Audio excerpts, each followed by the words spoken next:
There we go. Okay, guys, what is up? Welcome to the weekly poll. Of course, you guys will notice that we are without Benny today. Benny is apparently not feeling too great. He's feeling a little under the weather at the moment. So it's myself, and it's Joel, and it's Sal, and it's Tiffany. And we started a little bit early because we got a lot of news today. A lot of stuff to run over today. It's a big week, big week. Very big week. So, Joel, do you want to start us off? Sure. I guess one of the biggest pieces of news that was making the rounds. Should we go in reverse order? You started with the two biggest pieces. I don't think anyone's going to give a shit about Nick Fury's comic series after we're done talking about the two other things. That's a good idea, Sal. Let's actually do that for a change. Let's work in reverse order of relevance. And you already said it.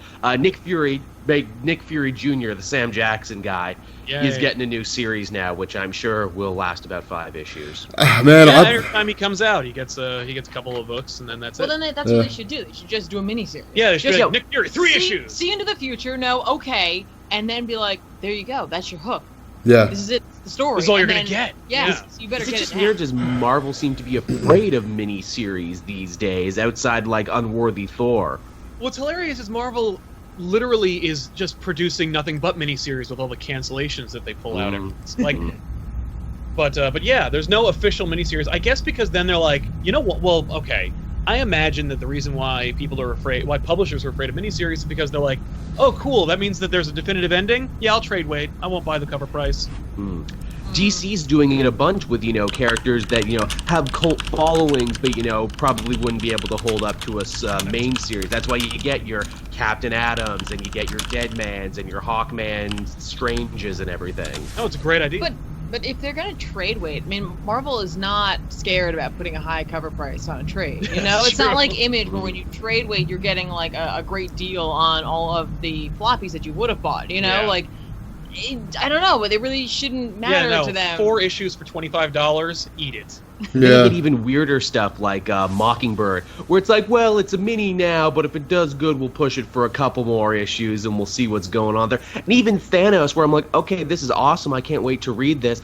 I don't see this being longer than a miniseries, though, because he's dying and people are trying to kill him. What's volume 2 of Thanos going to be like? Well, so here's my question about Nick Fury. Like, what do you do? Like, I mean, like what story? Like, what story are you going to tell with Nick Fury? Nick Fury's never been interesting. Like, Nick Fury was interesting when he was actually doing stuff, when it was like Nick Fury, Agent of S.H.I.E.L.D., but like I would have read. See, here was the deal.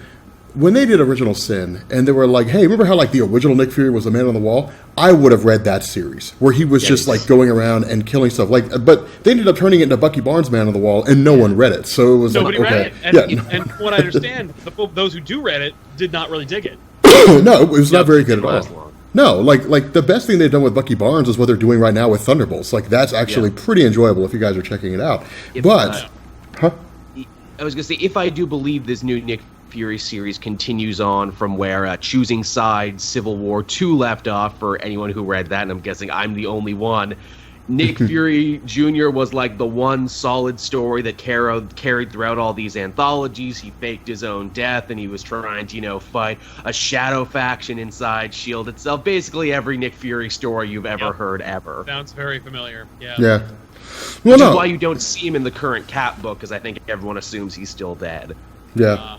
Well, I mean, that's kind of the crazy thing, is because for me, like, you had Nick Fury versus S.H.I.E.L.D. when the LMDs took over. You had Nick Fury's Secret War, which is actually pretty fun. And that was like the original Nick Fury. So it's like, I mean, with the like Nick Fury Jr. or whatever, are they using Nick Fury Jr. or is it Ultimate Nick Fury? It's Nick Fury Jr. Oh, okay. Then I care even less, because exactly. No, they killed Nick Fury, Ultimate Nick Fury. Like, that's what I thought. That's the real problem, is like, after Secret Wars, all you gotta do is say that he's Ultimate Nick Fury, who's an absolute badass. I mean, like, sure, okay, I'm gonna openly admit that I didn't read a lot of Nick Fury Jr. adventures, but those that I did, I was totally turned off by and kind of not interested in. So I'm like, I'm not going to keep reading it hoping that one day they'll get good. That's not how I spend my money. So, but like, with Nick Fury, with Ultimate Nick Fury, he has like a history, and he's like got a character, and he has a lot of experience, and his grizzled, like, yet altruistic nature really makes him a a Nick Fury character. Mhm. And so bringing him, and of course, because he was in the Squadron Supreme universe for a period of time, like, the dude is no stranger to going to alternate realities and still kicking ass and taking charge. So it's like, yeah, it stands to reason that, like, Ultimate Nick Fury being like, oh, like, wow, I thought my planet blew up, but apparently I'm fine, and I'm in this weird place with more colorful characters. Screw it, I'm in charge. Like, just seemed like a missed opportunity, didn't it? Especially when you see what they're doing with Old Man Logan right now from another universe, really making him fit. Miles Morales, the Maker, which I think so far like the only two Ultimate characters who are still hanging around. Oh, and the Hammer, I guess. Thor's other Hammer. Yeah, Ultimate Hammer. Also, what was it called? Spider-Man 2099. They did a whole bunch of stuff with. Oh, yeah. There's a lot of different characters that are just from displaced realities that have made a name for themselves. Gwen Stacy's here every other Thursday. That's true. Yes, she is. And her world is the most interesting part of that series, so I think it's funny that she hopscotches back. Well, she does. Like, who would leave such an interesting place? She's constantly here. I'm like, this place is boring. Your place is cool. Dude, Matt Murdock is the Kingpin. The Thing is a cop. Punisher's Well, a cop. see, that's the worst thing is they haven't even fully explored it. Like, I want to see, like, I want to know, like, her, like, I would read a series of stories that was just about her universe, like a guide to the Gwen Stacy universe, like Spider-Gwen universe. Because then, like, they kind of have those in the back of the issues. They have like little encyclopedia things, like you used to buy in the Marvel encyclopedia. Oh, really? No, I don't mean like encyclopedias, like the Marvel Handbook. I mean, like you just kind of call it the guide, but it would just be stories. Yeah, it'd be actual stories. Yeah. No, I mean, I could. Yeah, I don't want a Marvel Handbook for Gwen Stacy. There's a lot of good information in those, actually. Like, you hear about how the Punisher didn't go to war and he had a family, but he was still such a jerk he ended up pushing them away, or how Matt Murdock was actually, like, kind of, raised by the mob in this universe, and, like, he was Wilson Fisk's buddy for a time, but then he got him sent to jail so he could be the Kingpin. And I'm like, wow, this is really cool. I'd read this. Yeah. These are great pitches for Elseworld stories. I was going to say, so basically where this conversation has gone is you don't care at all. No, Yeah, I don't no, care not about a really. Nick Fury series. I'm not So going to buy I that. think what this Nick Fury series needs to do is prove that he's a badass. Like, he has to wake up somewhere, whether it be the Savage Land or like in the heart of Russia or somewhere, and it's just Madripoor. and it's just him alone Yeah. proving himself. Yes. Naked Yeah. and alone. Yeah, there you go. Why are there no Madripoor books? I would totally read the hell out of a Madripoor set book. Right? Yeah. Why not? Well, that should be this, but it's too late now. They already wrote this. So. No, it's true. It's already done. I had a great Yeah. pitch for like a Mystique solo series back when she was running Madripoor, where it's like, a West Wing kind of procedural where she's like, oh, what am I doing today? Gotta defuse a gang war, gotta sell some crack, typical bad guy stuff. I mean, Fine. Mystique and Madripoor was actually kind of cool. See, that's kind of the crazy thing is, like, environments like that, like, they touch on, but they never do anything with. Like, hey, here's Madripoor, the place where, like, no one goes. The superheroes don't go. S.H.I.E.L.D. doesn't go. Because if you're not if you're not a villain and you show up there, you will not make it out alive. And so it's just like, it's the Wild West, no man's land. And that's a really cool kind of thing. Taskmaster is sheriff of Madripoor right now. Let's make that a pitch. He's got to keep peace amongst all these different warring villain factions. And he treats it like a Wild West town. It's like, hey, leave your gadgets and your gimmicks at the door. You get them when you leave. If not, you have to fight me. Yeah. That'd be fine. Like, Okay. Justified with Taskmaster. That's a book. Yeah, that's fine. Okay, so, Wait, wait. Rob, you got a subscriber. what? Rant 718 just subscribed with Twitch Prime. Splooge. Thanks, Rob. Did we miss? I feel like we missed a sub somewhere. Did we miss a sub chat? We might Did have. we miss a sub in there somewhere? Good luck. Splooge. Anyway. The safety Yeah. splooge. Yeah, it's the good luck splooge. So, what's the next one? An image got put out just recently about what is probably going to be the next big Captain America, if not the next big Marvel event, and it's Captain America Secret Empire. We missed Dutchy. That's Dutchy 415. Splooge. Nice. You get your splooge, Dutchy. I'm not going to leave you hanging. Good call, good call. Yeah, Oh, man. so Cap's getting an event right on the heels of Civil War II, one of probably, I'd say this is probably the most universally reviled Marvel event ever. Certainly in recent years, definitely within the last decade. I don't know, did people like Black Vortex? No, I don't think so. I think they forgot it pretty quick. I will Yeah. say, though, Nick Spencer will probably have the helm on this. Nick Spencer had the helm on, what was it, Pleasant Hill? Yeah. Which was the good Marvel event that came out last year that no one seems to remember because it was tight and it was concentrated. Well, because it Also, wasn't like it had super no advertised. numbers. Yeah. All over the place. It was poorly advertised. It was like every issue could be like, no, just put it out in order. Yeah. Hey, you had an Alpha and an Omega, and then it went through all the Avengers books. That's how I was sold to me. Not the way to do it, but maybe they'll do better this time. yeah. But that said, Secret what? What is it? Secret Empire? Secret Empire. Oh boy.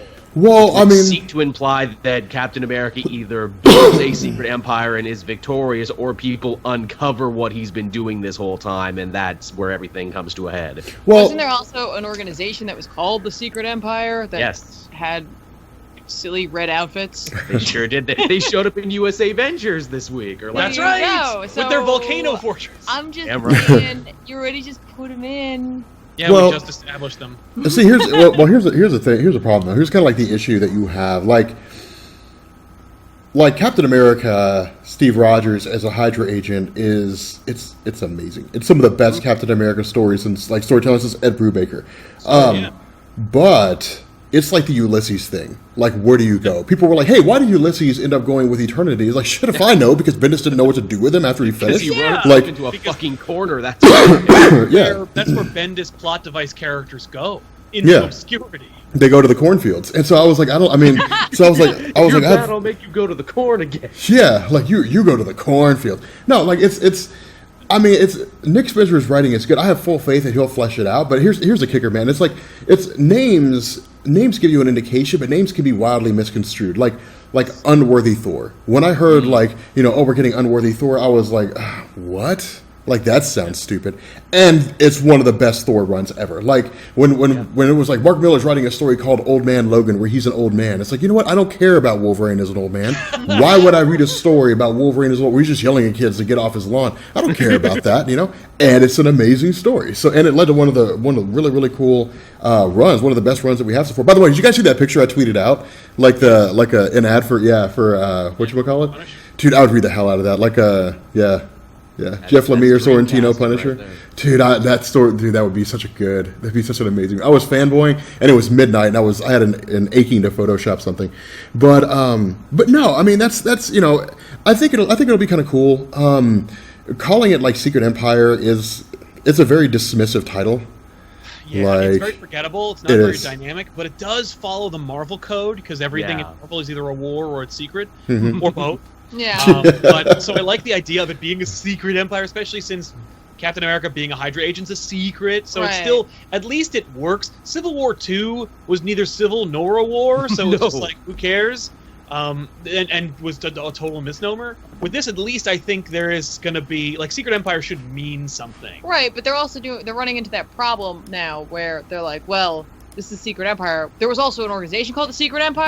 But they're not the But same thing. But they may not be the same thing. Well, it's like that Alpha Flight book that came out where it's like Alpha Flight, but it will not be about Canadian superheroes. Instead, it will be about space, and it's like that's not Alpha Flight yeah, like, at what all. What are you doing? And they called it that because there was a team called Alpha Flight. Like there was. Yeah. It's not because it was just weird that Alpha Flight was like, let's do a book about space, and Alpha Flight sounds cool and it works, but there's also a long-standing team with the same name that has nothing to do with your story called Alpha Flight. Yeah. And it's like that kind of confusing. But Spencer's clever and interesting, like clever and smart. So like, I think Spencer might. I don't think there's. I think that the reason why the Secret Empire shows up in U.S. Avengers, and we're getting this drop for Secret Empire, I think there will be some kind of connection. You think so? I do. I think there will be something there. I think that's pretty lame. If Cap is like, they're not like, they were in there as a joke. They had Yes. they had a flying volcano. You know what I mean? Like, My theory is that it'll be like Sphinx in the Venture Brothers, where it's like nice. Cap will have taken over the Secret Empire. You're and my he's like, guys. yeah, then. I need all I need their volcano technology and their helicarriers, and they just need somebody cool maybe to run it. maybe instead what it'll be is he's the true Secret Empire. Yes. And like If, they were just a bunch of losers who were pretending to be the Secret Empire. Speaking of Cap reactivating old villain cells, if you've been reading the Sam Wilson book, Captain America actually rebuilt Ultimatum with a new robot flag smasher as kind of a false flag operation to get people looking over here. He's doing that a lot. He's keeping the heroes nice and busy. Exactly. No, it's a brilliant idea. I'm ready for Spencer to bring it to a head. Yeah. And I'm hoping Secret Empire is the culmination. It's funny. Here's my theory, because there's really only a couple ways Nick Spencer could end this storyline. Either Kobik puts him back exactly the way he was, fixing everything, or Captain America goes from, like, you know, anti-hero, anti-villain all around to becoming a hero once again, but history stays the same. If they have, like, but if Kobik changes the timeline again, it could rip a hole in time and space, so you're just gonna have to live with your past as a Hydra sleeper agent. Sorry, Steve. Yeah, but how do you do that? I mean, Captain America is like the moral Superman of Marvel. Like he inspires people. Yeah, people don't inspire him. It's not like, I mean, people don't, like, no one inspires Captain America to do good. Like, Captain America inspires people to do good. So it's like, if the guy who's supposed to be an inspiration has to be inspired, well, then the basis behind Captain America just vanishes. So it's like, but then again, I mean, I like this, but I am kind of that opinion, because I think in some ways, and I think maybe it's Civil War II that's just kind of like fatigued a lot of people, where it's just like, are we really at a major event again? Like, I think that Civil War II is kind of burned. I know that for me, Civil War II kind of burned me out on Marvel. I was like, dude, God, not just us, but like retailers as well. Like people who were effective participants in the comic book industry were hurt by Civil War. Oh yeah.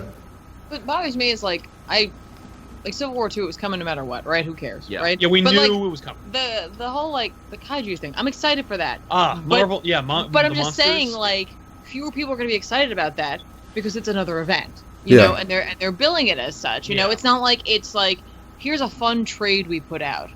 Yeah. Here you go. Yeah, here's a graphic novel about cool shit. Nope. You know, it doesn't look to not be as big and involve as many books. No, but you know what? Like, that doesn't matter. Involved or not, people are going to have that in the back of their head. They're like, we just had Civil War II. We have Secret Empire coming out. Like, what am I doing? Am I going to buy this? Well, I think the Monsters thing is Marvel admitting, like, well, look, we can't not do an event, but it's a palate cleanser. It's silly and dumb. Enjoy. Yeah. Well, but here's the thing, man. Need your money. But like you character. Just put out comics. No, get that, because we're not a comic book company. We're a multimedia pop culture influencing group. Right. I forgot. I'm sorry. Well, but here's the thing. Like crossing over isn't bad. Having big events is the problem. Like hey guys, here's another earth-shattering event. It's like, yeah, but the last one was an earth-shattering event. Yeah, but this one will shatter it more. The use every week. Yeah, like the Marvel universe will never be the same. Yeah, and except for last time. Like, it's, you know, but nonetheless, like, it's like having characters crossover works. Like, you could have not had Civil War II, and everything would have been great. Like, it would have been fine. Like, seriously, everything would have been fine. Because look at, like, for those of you guys out there right now who think I'm hashing against Marvel, ranting against Marvel, give me a second. Look at the Marvel landscape right now. All right, remove Civil War II from the equation. Let's pretend Civil War II never happened. All right, you have Avengers Standoff. It's an Avengers-contained story. Avengers Standoff, where it turns out that S.H.I.E.L.D. was using a cosmic cube to literally control people's backstories, manipulate their minds, and make them believe, you know, basically hold them prisoner. All right? Evil shit, all right? After that, like after, you know, Avengers Standoff, Captain America's entire past is really manipulated by the Red Skull using a sentient cosmic cube. Not the first time we've seen it, but the way they did it was like the way they did a sentient cosmic cube was awesome. The Beyonder was a sentient cosmic cube. Molecule Man was a sentient cosmic cube. You had you know, Cubic back in the day. Like, you had all these, you know, sentient cubes. You had what's the name of that Sal? What was the one that was a scroll? The sentient cosmic cube that was a scroll? I don't know. The scrolls made a cosmic cube, and then I can't remember what his name was, but there's been a lot of sentient cosmic cubes, but the way they did it was great. But you've got Captain America as a Hydra agent, where he's going off doing his own thing. You've got Jane Foster Thor, which is amazing. I don't care what anybody says. You've got the Unworthy Thor miniseries, which shows us what Thor's doing. You've got Iron Man. You've got Riri Williams. You've got you have so many great stories going on right now. Yeah. But all of that gets mud thrown on it because of something like Civil War II. So that's why. Yeah, it was really tough. Yeah, Amadeus Cho Hulk is fun. Like the Incredible Hulk Bruce Banner was just about the Jennifer Walters one that comes apart as a spin-off. Oh yeah. That one's good enough. But I like Amadeus Cho Hulk. Like it's Bruce Banner Hulk was just angry at the world. Amadeus Cho's like, hey ladies, I'm a Hulk. Like, let's go bang. You know, I mean, he's a frat boy. Yeah, he's dude bro Hulk. He's a fun Hulk. Shaper of Worlds. Shaper of Worlds. There we go. No, it's there are some great stories, and people I think have a tendency to look down, and it's like one of those things where the loudest voice in the room is the one that gets heard, you know. And that's how it always always is. That's how it always is. And let us not forget, too, bad events come and go. This isn't the first bad event that made things weird for a bit. It won't be the last. Things will even out, and then maybe the next one will be good, maybe the next one will be bad. I don't know. Well, but that's the thing. It's like the events that people don't like are the events that are determined by marketing as opposed to quality storytelling. Like Apocalypse Wars was a marketing ploy. Civil War II was a marketing ploy. It was, we have to write this story, not because it's genuinely good and someone was sitting at home one day drinking a cup of coffee and said, hey, I have a great idea. It was like, hey, we need to do this because the movie's coming out and we can capitalize on it. And the reason why it's crap is because it's not thought out. Like, it's not fleshed out. Like, Axel Alonso said they had 4 months to plan Civil War. Which is nuts. Like, and all the time. That's nowhere near enough time to plan out an event like that. And so, because of that, it's in all honesty, if I were Marvel, and I don't know if Marvel's just hesitant to do it, I don't know if Marvel's like, we're not DC, I would take the character-driven story route. Like, it would just be like character stories. Like, members of the Avengers will cross over. Captain America might be in the Avengers, because having Hydra Captain America is great because it changes everything. Like, it made Civil War 2 better, but it's like while all this stuff is going on, while Captain America has his front face where he's hanging out with Old Man Logan, and you got Hawkeye, like, hey man, we're in your corner if you need us. Like, on the backside, he's evil. Like, he's just working, he's scheming, yeah, he's working against the superhero community. He's trying to take over the world. And so, like, it comes out really, really cool because that whole dichotomy is introduced where on the front he's a good guy, on the back he's a bad guy. You have all these great stories, and I think that things like Civil War II just kind of throw it away. It kind of, says, because Marvel's like, hey guys, Civil War II, Civil War II, Civil War II, Civil War II. They're not like, unworthy Thor, unworthy Thor, unworthy. You don't see them advertising unworthy Thor all over the place. Like even Jane Foster Thor wasn't a super advertised thing. Jane Foster Thor got hype because fans gave it hype. Fans hyped it up. Like the strength of the writing. Yeah. Exactly. They hype characters, but they don't hype the stories that they're in. That's You'll hear Marvel talk about, Ms. Marvel and how Kamala Khan's so awesome. Well, like, name one story that she's in. Yeah. I don't mean like fans do that. I mean like Marvel, sell the stories she's in. There's good what's shit. the best one? Like, what are 3 of the best Kamala Khan stories? She went back Tell to Pakistan them. and fought water cartels. That's good stuff. That's timely. Tell that. Yeah. But as far as Secret Empire is concerned, do you have hope, or do you think it's just going to be another damn thing? Like, It's Nick Spencer. Yeah, I trust Nick Spencer. I think it's going to be. I want to see where this story goes. Like, I'm interested. I'm in. I'm not even a huge Nick Spencer author fan. I'm not a huge fan of his writing, but I know that as a craftsman and as a storyteller, he's really good.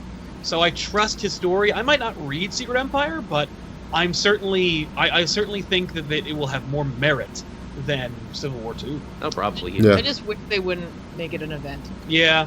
Don't make it Well, an event. it could. By the way, Just we don't tell even the know if it's an story. event. It could just be the name of the Captain America. This is true. It's kind of weird to put something out like that. Yes. Yeah. But they clearly spent about 5 minutes in Photoshop making it, because it's literally just a PNG of his shield and Secret and Empire. My assumption is the book will go through the Captain America, Steve Rogers, Sam Wilson, Thunderbolts, and probably the other 3 Avengers books, and that'll Makes be it. sense. Yeah. Even though Cap isn't anywhere near those Avengers books. No, not anymore. He's not. Well, Marvel just feels like they need to hype stuff up before it comes out, and that just I get it. Sometimes it used to be pride, you were like Because you were so excited about you're what excited you had. about what was coming out, and now it just seems like they're like, oh my god, what if we don't make money? Yeah, it's like you're not in, Yeah. yeah. Anyway, Moving on. yeah. Yeah, powerless.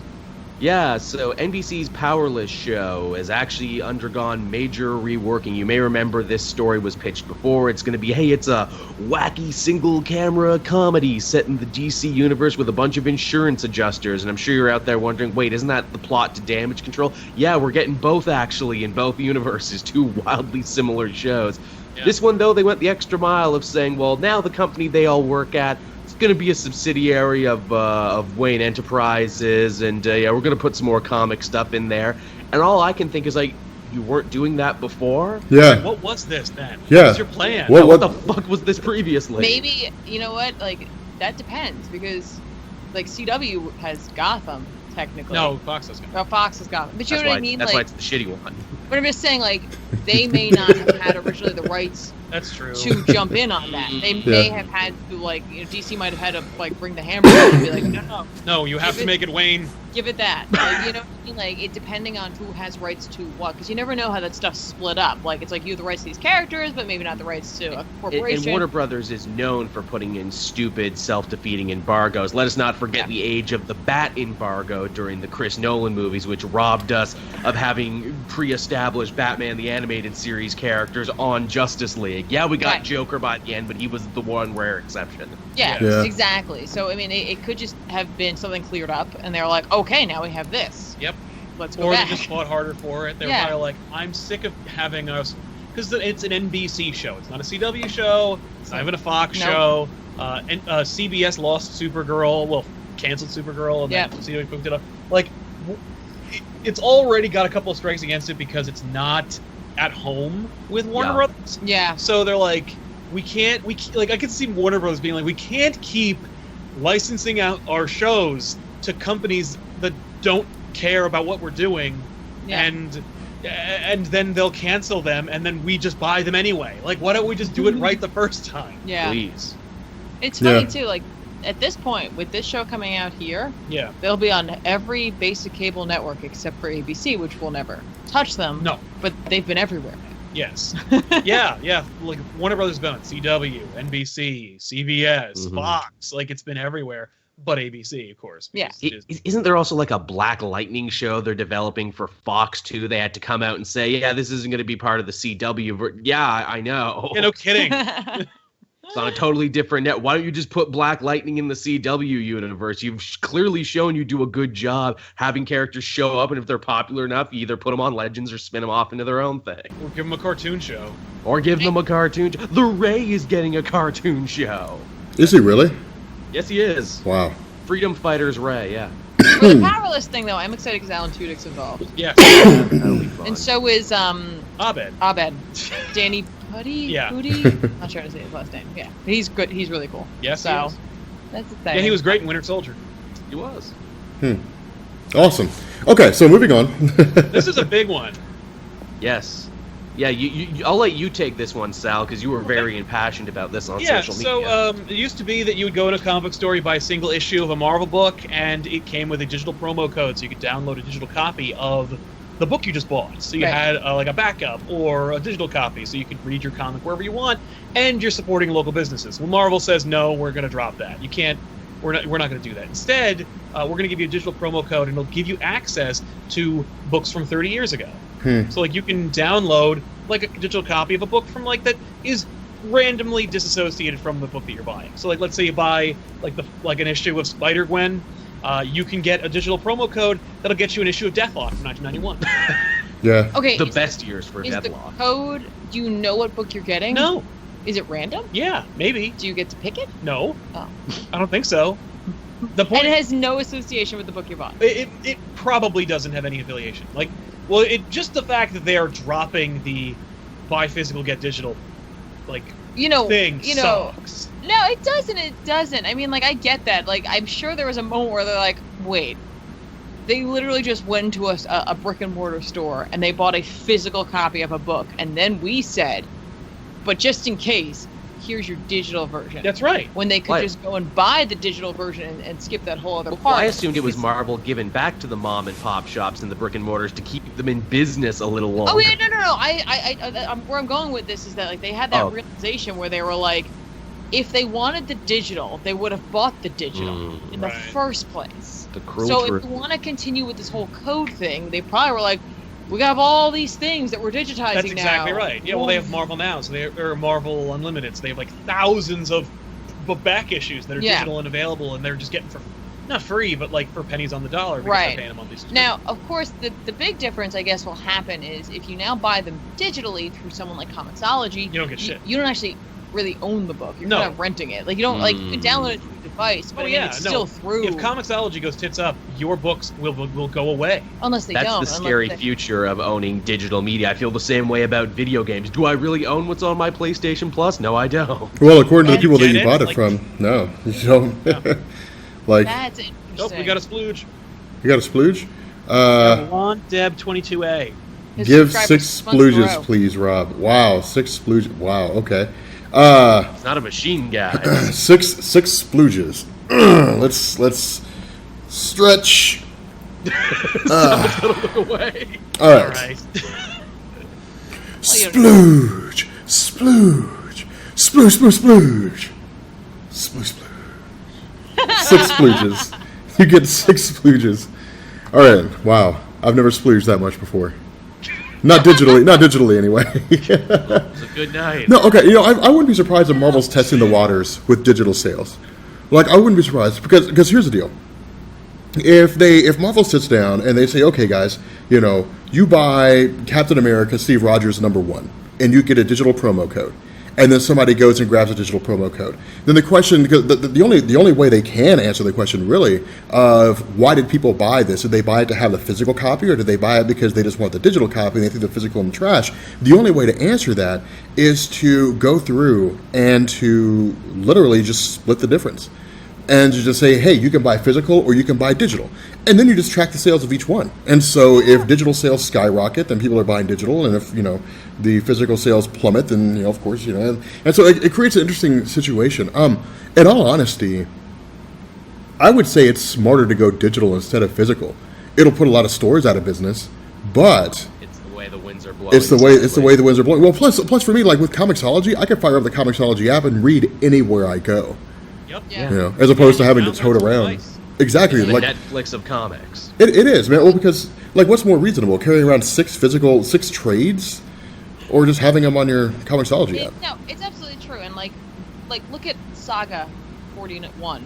You know what I mean? Like they had what they felt was a printing issue. Like there was a problem with the coloring. Like it came out too dark, and so like the cover was a disaster, and inside wasn't so great, right? So they decided they wanted to go back to print on that. I mean, it's not a huge issue, but the digital was not harmed. Yep. Nobody had to print that. It's right there. Even if there was an issue, how much faster is it to fix that? Like, oh, I just have to upload a new file. Done. Okay, cool. Oh, one of the big transitions for me from physical to digital was, I remember one time I got up and it was snowing real bad and it was a new Wednesday and I'm like, oh, I got to read a book books. And I just went like, oh yeah, you know what? Burp, burp, burp, burp, and I had them all. I was like, I am never going to a comic store again. Now I still do for some things. I like comics. I still Me go. too. I still buy Saga in floppies. I Yes. still do to this day. Because you did, like you. Because had I them did, all. because I had them all.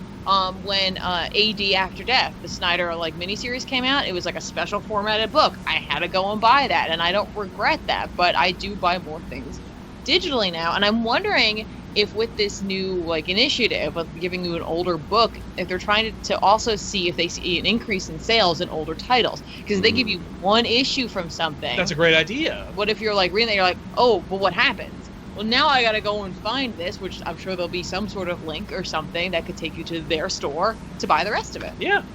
I mean, and I like having physical media for the shows. Yeah. I need a trade paperback in order to do the show, but when it comes to me reading, it doesn't matter to me. I kind of like the guided view, so I don't mind. I love the guided view. It doesn't let me sneak ahead. Yeah. It bugs me in that way. I'm always like, look, app, I'll read where I want to read. You don't tell me where I get to Oh, read. no, Sometimes- I want to tell me. I'm such a person who I'm reading on and then I'll open the next spread and I immediately look to the right. Yep. And I You ruin see it. what happens. Yep. I'm a disaster. I've been surprised more times reading digital comics than ever before. It's Yeah. fantastic. Well, some of the funny things is too, when you get those artists Sorrentino is a perfect example. With Sorrentino, there's no panels; it's just a page of stuff, and so it's just sometimes you don't know which part you should be reading. It's you go through, and then Wolverine drops this huge revelation. It's wait a minute, it's oh no, I missed That's one his part. thing. Yeah, but no, I mean the idea of I'm really hoping this doesn't kill off mom and pop stores, because to be honest, digital is a lot more convenient. I love digital. I could read it on an iPad or whatever, anybody can read it on a tablet. But there's also something to be said about who's typing. Is Benny typing, or is that you? That's me as Benny. Oh, okay. I was like. Well, I just realized I'm not streaming. I don't actually have to have this open. My bad. No, it's fine. I like Rob's OCD kicked in there for a second. Who's typing? I cannot. Who is that? Well, no, I just didn't realize anybody else was logged in, because I was logged in, and I was like, but no, I mean, there's also something about going in and just talking to people. The great thing about brick and mortar stores is you go in there and there's like-minded people who are looking. If you're going through and you're looking you're grabbing your trades or grabbing your pulls rather, you know, and then there's somebody there who's just like looking at a thing, then you just strike up a conversation. Like, hey, Unity. Exactly, you know, and it gives you, you know, you make friends, you just kind of chit chat. But the reason why that's important to me, though, is because when I was young, that's how you did it. There was no digital. Yeah. Like, all you could do was go to the store, and you had conversations with people, and you ran into some weird people. That one person that buys comics that hasn't showered in a week. Like, you run into all kinds of weird and crazy people. And if you don't know that guy, you are that guy. You are that Oh my guy. God, let me tell you something. I remember as a child, like a little kid, my parents were like, comic book stores, comics are for children, here you go, off you go, see you in a couple hours. And I'm like at the comic book store. I never met a single child at the comic book store when I was one. Yeah. And the people that I did meet, I were like full-grown adults. Like there was a man called the Man in Black. He was an older man who wore head-to-toe black, but like the black clothes were like leather and like biker jackets and a cowboy hat and sunglasses and boots, and he like had a whole thing, and he didn't have a name. He was called the Man in Black. And I remember being like, that guy's friggin' awesome, because when you're like 7, that's awesome. And I remember my comic book retailer, who hates everyone, was just like, he's not cool. He lives with his mother. You don't want to be like him. You want to dress like a person, like me. And he was wearing like a button-down like flannel shirt and like khakis. He's like, trust me. You want to be behind the counter. You don't want to be you. Oh no, I don't know how you do with your guy, but like we'll make fun of people at my comic book store. Like we'll write on like people that walk in. We'll just be like, dude, what is that guy? What is that guy's deal? Oh, okay. Yeah.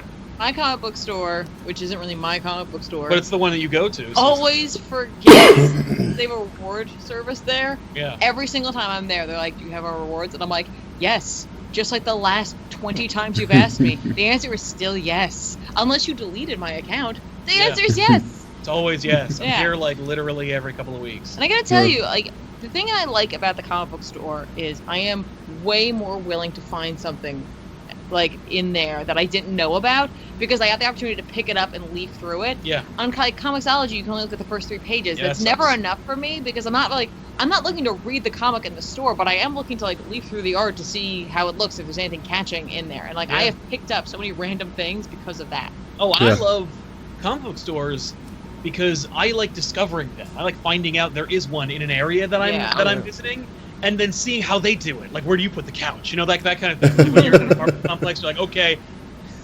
When are your Magic the Gathering tournaments? Is there a D&D game going on in the back? What do you do, because no store can just stay afloat just doing comics anymore? You need to do another thing. Oh, For yeah. me, like, they're all very different. Like, there's one in Somerville, What? the Comic Cave or something. Oh yeah. And I love the Comic Cave because, like, Oh, no, it's Comic Fortress. Comic Fortress, that's right. The Comic Cave is in, like, Connecticut. But the Comic Fortress is a cool store because, like, it's totally different from any other store I've ever been to. And they have a huge section of, like, really discounted trades in the back. And it's, like, Nice. the discounted trade section is... you would think it's bigger than the trades section, like the regular trades, except their trade section is triple the size of their discount trade section. It's unparalleled. I never leave a comic book store without buying something. That's the thing I love about a comic book store. Yeah. But I always buy something at a comic book. You don't always. Sometimes I. Sometimes you do it. but, Usually, like, he'll like if we are there together, he's like, I just gotta grab this thing, and then I've spent $35, and I'm like, what happened? yeah, well, I have very discerning tastes. Oh. It's funny. You're You know what so actually? funny. You know what killed my going to comic book stores, and I can't believe I'm actually saying this, getting well known on YouTube and hence reviewing more comics. Like, if you've seen my channel, I'll review like I'll review almost everything that comes out in a week. And because of that, I can't be hauling all those. I can't be keeping that in my place in long boxes. I need digital. Furthermore, digital makes it a lot easier to like make my little snapshots to make my videos. Yeah. And everything. Is the deal actually, you know, trying to do more with comics has stopped me from going to the stores. It's amazing. No, I don't have any goddamn room. Yeah. Look at this. We gotta put those away. Marvel Where? Comics. Is that 75 years of Marvel Comics back there? Yes. Huh. Yeah, this is actually a gift from the population. Somebody sent me this. Nice. That's awesome. Yeah. Okay, so yeah, moving on. Next topic. That was a good topic, though. Yeah. So I guess the next big thing we can talk about here, hey, you remember Constantine, that show that was destined to die in the death slot on the Death Knight? and it was so terrible because it actually got so much right, and the dude who was playing Constantine clearly loved it because he keeps coming back to do it and everything. Yeah. Well, he's coming back again for a brand new CW Seed animated show. For those who never saw the Vixen shows, they made one 22-minute episode, then chopped it up into 5-minute chunks for no goddamn reason. Wow. Are they doing it? And they're doing it again with Constantine. Apparently, it's supposed to be 10 minutes now, so there you go. Oh boy. Well, honestly, I think they're just trying to find a way to save it, which I agree with, because the guy that played Constantine was legit. I mean, that Constantine series was not bad. It didn't hold my interest as well as The Flash, but it wasn't like, man, that sucks. It was like, I mean, that's entertaining. It was the best, most faithful version we've gotten. Yeah. Yeah. Yes. I mean, it's I don't know. See, my thought on Constantine, like, because we had this discussion about Punisher when we were talking about, like, you know, the current Punisher run, which isn't bad. I mean, I covered Volume 1. It's not terrible. But Punisher is a Marvel Max title. Punisher should only ever be a Marvel Max title. Like, I always kind of felt like with Constantine, it's similar to the same way because it deals with, like, angels and demons and all that kind of stuff. Like, throw him in Vertigo and keep him in Vertigo. Like, that's where you get all your angels and demons and stuff anyway. So why not, like, keep Constantine in part of that crowd? Because there's nothing wrong with letting them bleed into the DC universe. It's nice to have the DC universe have like a mystical, dark underbelly sometimes, and not just have it be relegated to Vertigo did for DC and for comics in general. But like, I don't think there's anything wrong with letting Constantine play with the big boys sometimes. Well, okay, but if Constantine was he's great like on Justice League Action, if you've seen that, he's freaking amazing. Okay, but here's the deal: if Constantine was such a solid character, and if the idea of like that dark element of comics was so legit, then why isn't there a Justice League Dark anymore? Because the movie got fucked over. That's why they had planned to do a new one, but then they're like, "No movie, we're not doing it now." Well, I'm just saying. I didn't realize that got dropped. I don't know, because I mean, they just did a rebirth. You know what I mean? Like, they are trickling out new books like every few months. You never know where it's gonna go. Constantine got its own book out of this. He is in the DC universe. They're trying to bring him back to its roots. You know what I mean? There was a lot wrong with Constantine prior to Rebirth, and like they're just getting him back to someplace comfortable now. I don't appreciate the fact that they're gonna do this like crummy animated show. I'd much rather see them do like a pairing with an Asian like anime company. You know what I mean? Like there's an anime called Death Parade, and like I feel like that group, the people who did that, it would be a great style for it. Like, I don't know, he just fits really well into that, and they're already leaning towards that style anyway in most of their animated features. But like, just go for it. Like, make it a Netflix animated show. Oh God, you know what I would love out of Constantine? A Constantine motion comic. Like that, I think would be pretty solid. Like just like you bring the guy who played Constantine back, but he's a voice actor, all right, who plays Constantine. You know, and dude, I would love a Constantine motion comic. Did you guys ever see the Superman Red Sun motion comic? Oh yeah. Dude, I would love to see a Constantine motion comic. I think it'd be solid. The problem is there isn't a huge market for that, and it's so expensive to do. This CW Seed show also has a couple things working against it right out the gate. When people are like, "Hey, will it pick up where the live action show left off?" Maybe anything could happen. Is it connected to the CW Arrowverse? Will we be seeing more crossover? Anything can happen. Dude, I really wish they'd done more with Constantine in the CW Arrowverse. Like it was cool to see him show up. Put him on the goddamn Legends. Why can't you put him on that team? Yeah, there's a demon wreaking havoc, possessing people. Might as well. I mean, you got a guy that runs super fast and a dude who's impossibly accurate and people who travel through time. I'd do that, but yeah. But yeah, so also too, if you've seen the animation still that they showed from this, it's literally just Constantine's character model from that new Justice League Dark movie. So it looks like they're actually recycling assets for the show too. That's a shame. Well, I know. Well, listen, we all know that Warner Brothers executives and like high-ranking officials in DC watch this show. So hopefully they will just take the suggestion of doing an animated version or an anime version, because I think that would be great. Pair up. Get Crunchyroll, get Funimation, get one of them, do a little pairing, get it on Netflix, get it on Funimation, get it on wherever. Just eat up all the Vertigo properties. Do like Slump Thing and Sandman and anime. Be cool. Anyway, sorry, I'm excited. No. So let's make fun of Rob Liefeld a little bit. A bunch of his properties have been optioned by Weed Row, which, I mean, really, they must have been smoking the Weed Row if they thought people wanted to see Rob Liefeld movies. Waka waka. I knew that joke was coming. That's some low-hanging fruit. Yeah. Damn right. But the low-hanging fruit's the sweetest. Sometimes you just want to grab it. Making fun of Rob Liefeld is just so, I don't know. It's like making fun of a clown. Where do you start? It's easy. It is the definition of shooting crappy fish in a barrel. Yeah, but that said, so if you're not familiar, Rob Liefeld's Extreme Studios got optioned, and every property you don't remember is going to be, at least Rob Liefeld will be paid for the opportunity for them to make movies based on them. Okay. That does not include Youngblood. That does not include Supreme. That does not. Oh, the shit. problem. So even the ones I know aren't getting any. Nope. But it includes Blood It Wolf. probably includes Blood Wolf. Wow. So we Okay. finally got a Blood Wolf movie. I had to look him up just to make sure he was made by Rob Liefeld. Like, we need to see some GW Bridge action. Yes, we need to see a guy who is impossibly huge. Like, if you guys don't know what I'm talking about, go look up GW. Go look up like X-Force #1, and go look up GW Bridge, like 1990s GW Bridge. He was an impossibly huge guy.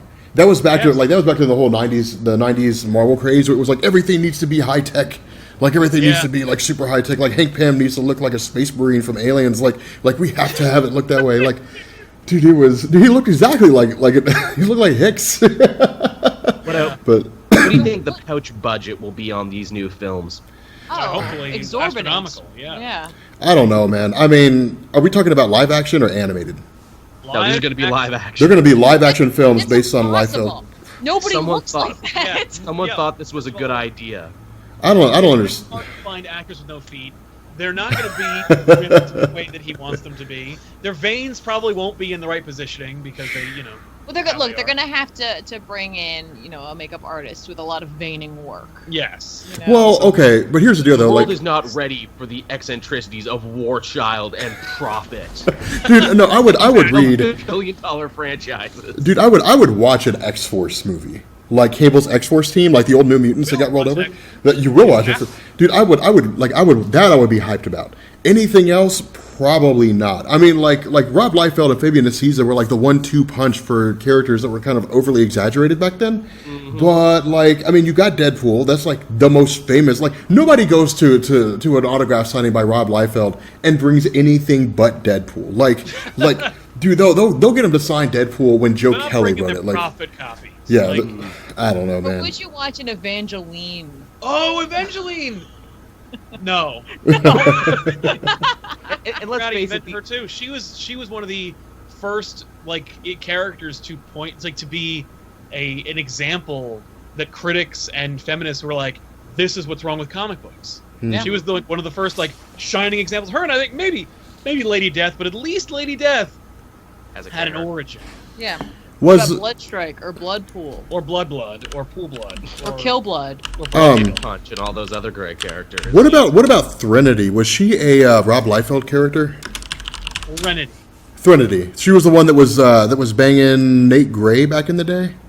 Oh, she was a Fabian Nicieza character. Richard Bennett and Fabian Nicieza. Well, there you go. Yeah. And like, let's harbor no illusions, too. The only reason that this is happening is because Deadpool did amazing at the box office and because Rob Liefeld is the best advocate for Rob Liefeld, was sure to go around and say, well, I'm the creator of Deadpool. That was me. I totally created him. I have lots of good ideas. And, some executive in a suit and Weed Row was like, I believe in this man. Let's do this. This is what the world needs. I was going to say, for this stupid pairing to happen, for this ridiculous contract, this must have been a disaster because Liefeld had his own company and they worked with Image, and you know what I mean? Like, nothing, there are very few things I'm sure that they can go back and be like, this is just yours? Right. Whose is this? Yes. Yeah. Who wants this? Who owns a piece of this? Yeah, Who you do know I have what I to- how mean? many checks have to write for us to make a movie about this character? I saw in the chat someone mentioned, Cyberforce. It's like, You don't own Cyberforce, Rob Liefeld. You can't No. sell that. you can't sell that.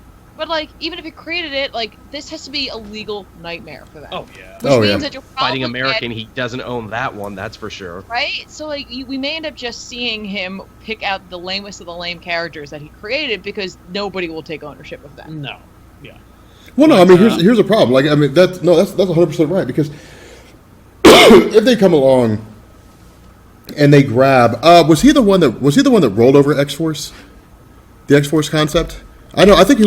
Yeah. Or- Rob Liefeld helped develop X-Force, yeah. Or was he the one that created Cable? Because Cable appeared in 1989. He also Co-create. created Cable. Okay, so if he were to come along and he were to say, "Hey, we're going to do Cable," Like, we're going to do Cable's character because I made him. Okay, but there were like 50 people who wrote him. And even if, like, you did, like, okay, so what Cable do we pick? Because there were so many different versions. Like, do we pick the original Cable? Do we pick, like, the Messiah Complex Cable? Like, do we pick the Cable who was, like, part of X-Force and then also part of X-Men? Like, which Cable do we pick? Because there were so many people who were writing them.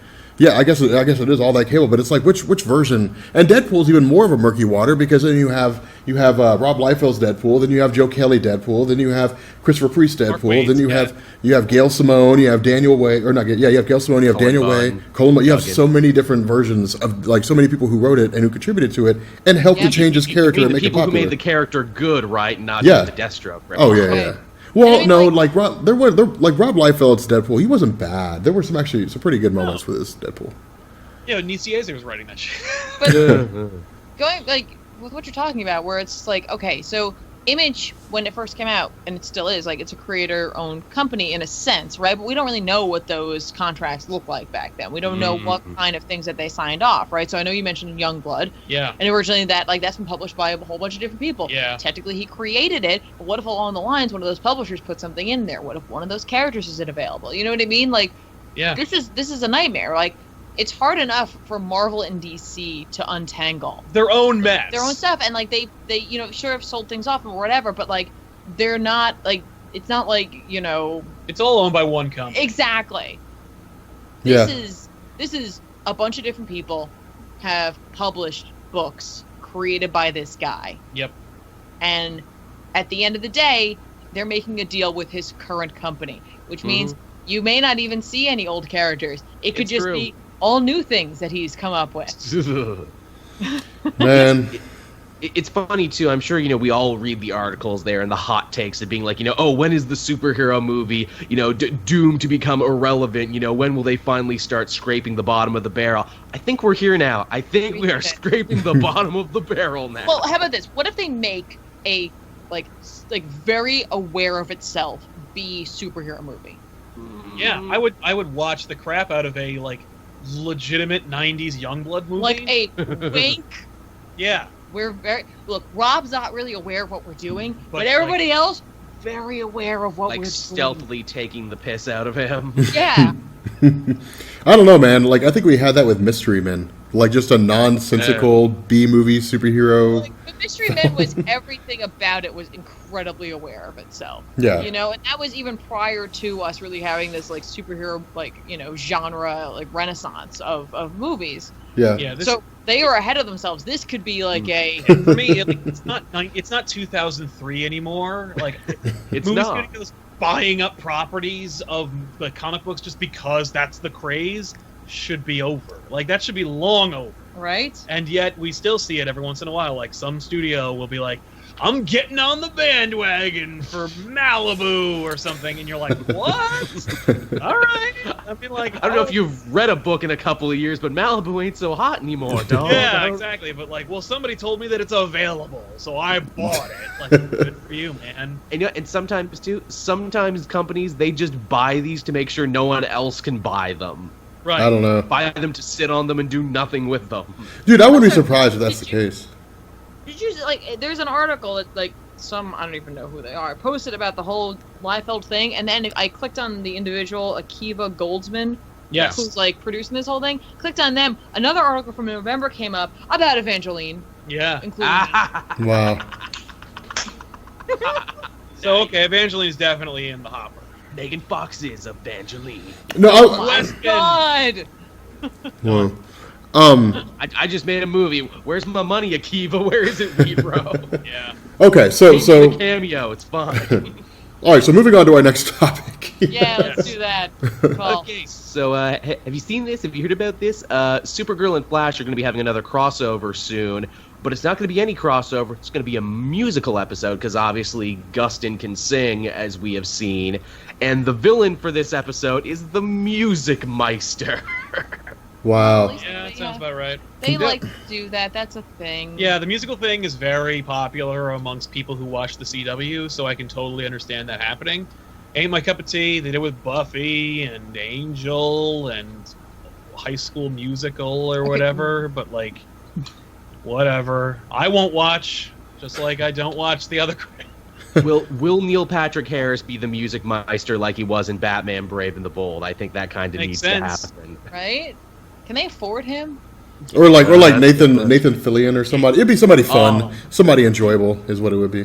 No, I don't know. I mean, okay, here's my question: is it going to be like an actual crossover, or is it going to be like the Supergirl version, like the Supergirl episode of Dominators, where like she didn't cross over with anybody until the last 5 minutes, you know? Oh. And then it was like, That's hey, we not came An here to grab actual you. crossover. Yeah. Yeah, it could literally be that like Supergirl's singing a goddamn solo, and she like flips a switch, and a portal to like whatever the hell opens up, and Barry's there, and he sings like a couple of lines, and then the how portal about this? closes back up again. If they're She doing- literally does have a switch now after the end of Dominator. She quite literally has a switch she can flip now to hop universes. Yeah. I was gonna say, if they're doing a musical, there's a lot more that has to go into that Mm-hmm. than with other crossovers, and they might make it a legitimate crossover to try to save money, to be like, okay, we have to do this all at the same time, and we're just gonna just put them all in. Yep. That way we don't have to worry about writing like 1,000 songs. Yeah. Yeah.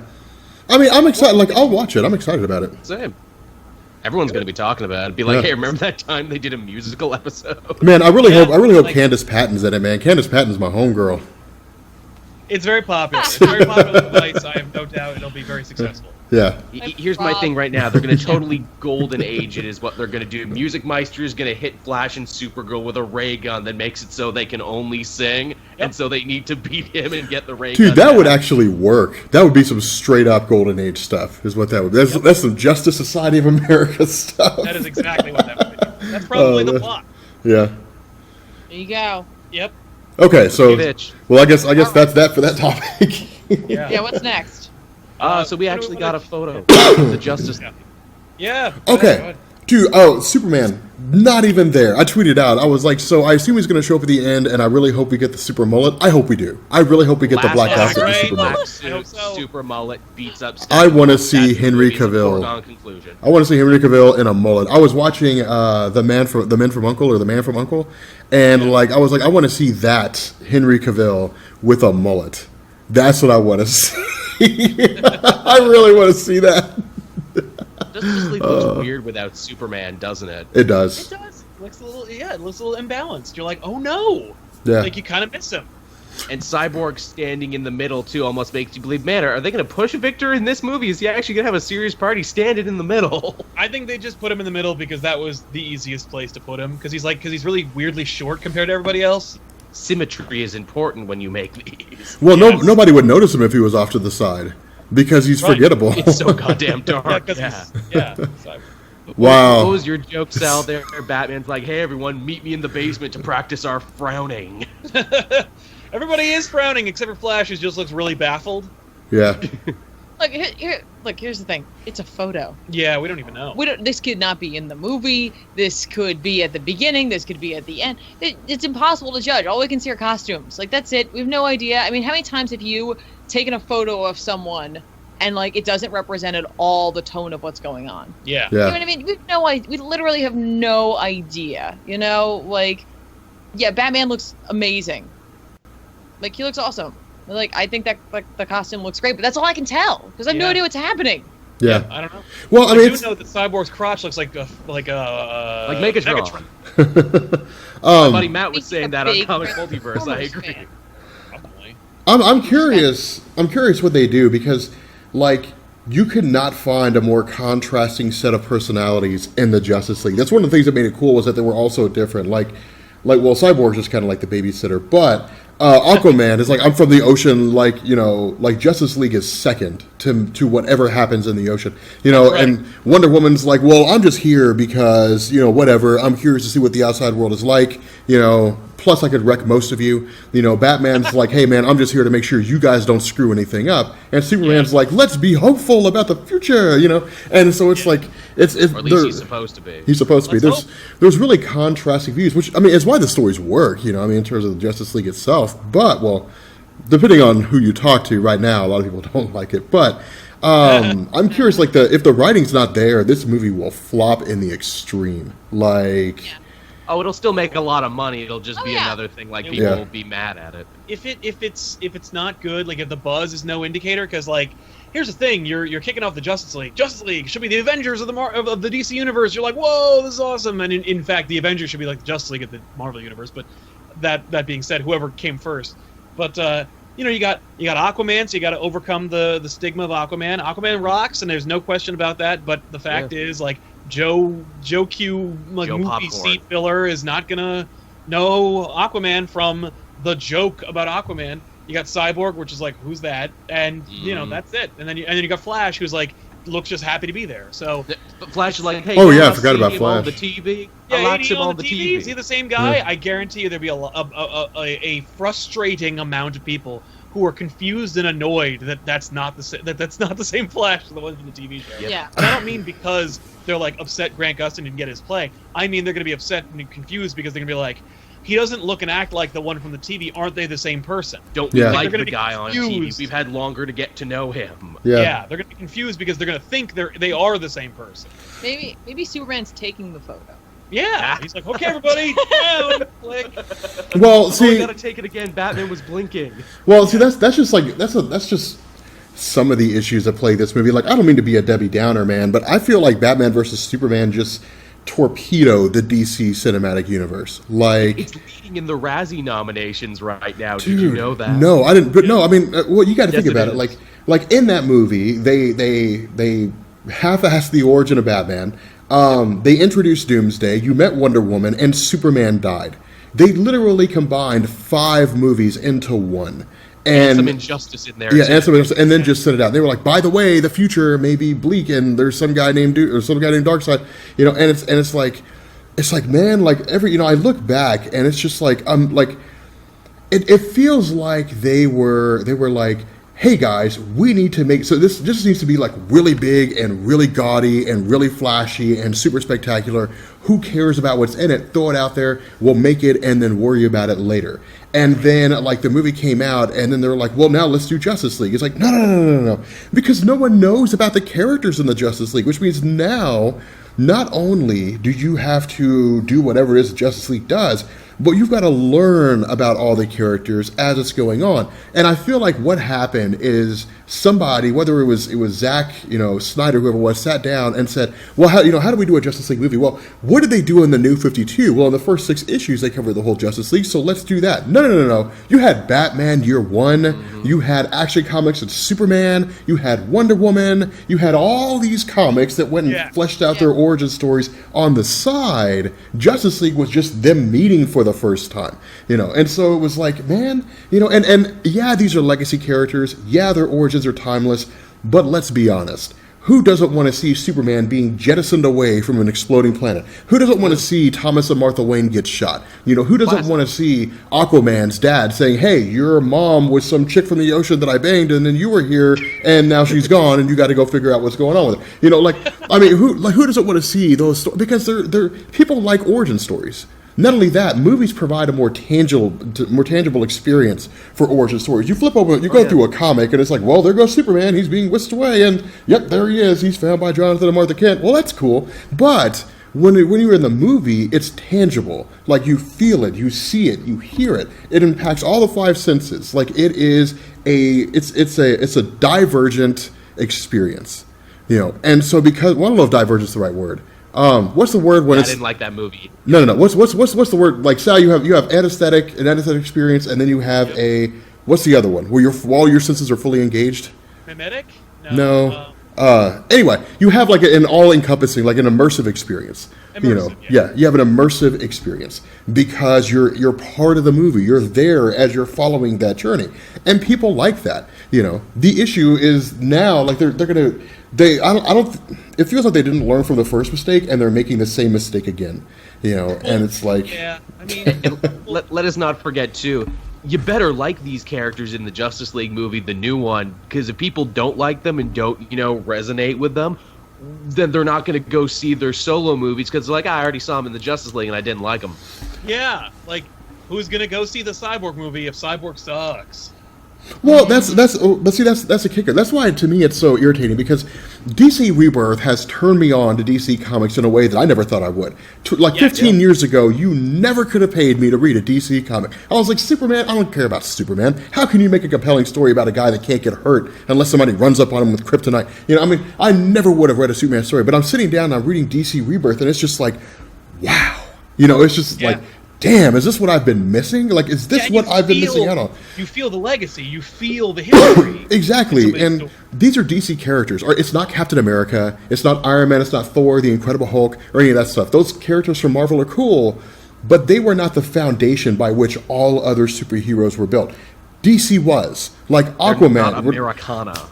Well, not really Aquaman. Like Namor came before Aquaman, but no, I mean like Superman. Yeah, yes. Superman is the archetype for the superhero with a cape and boots and a costume and incredible abilities. Batman is the archetype for the vigilante, like the Punisher, the anti-hero. You know, I mean, you have all Wonder Woman is the quintessential first lady of female superheroes. Everybody was based on her. Yeah, no matter what the UN says, like they were all based on that, and because of that.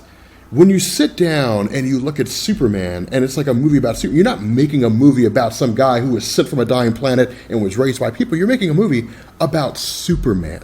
When you're making a movie about Batman, you're not making a movie about some kid whose parents got shot. He inherited $1 billion, wants to dress up as a bat and fight crime in the middle of the night. You're making a movie about Batman.